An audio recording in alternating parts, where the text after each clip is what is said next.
The woman was old and ragged and gray, and bent with the chill of the winter's day.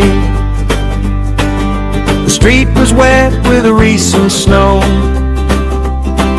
and the woman's feet were aged and slow.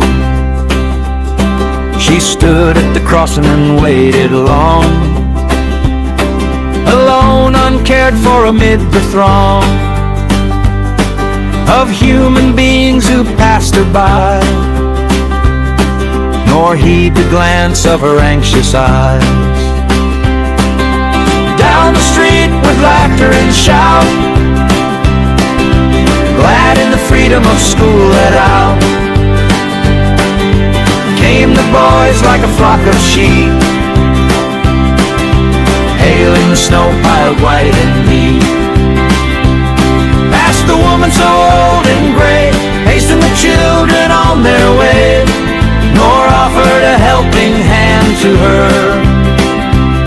So meek, so timid, afraid to stir, lest the carriage wheels or the horses' feet should crowd her down in the slippery street. At last came one of the merry troop, the gayest laddie of all the group. He paused beside her and whispered low, "I'll help you cross if you wish to go." Her aged hand on his strong young arm she placed, and so without hurt or harm he guided the trembling feet along,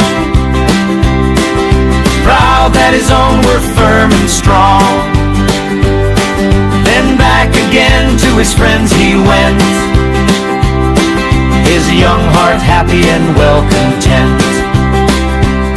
She's somebody's mother, boys, you know, for all she's aging, poor and slow, and I hope some fellow will lend a hand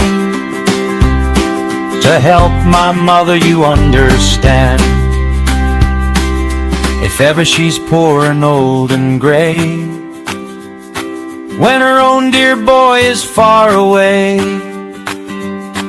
and somebody's mother bowed low her head in her home that night, and the prayer she said was, "God be kind to the noble boy, who is somebody's son and pride and joy."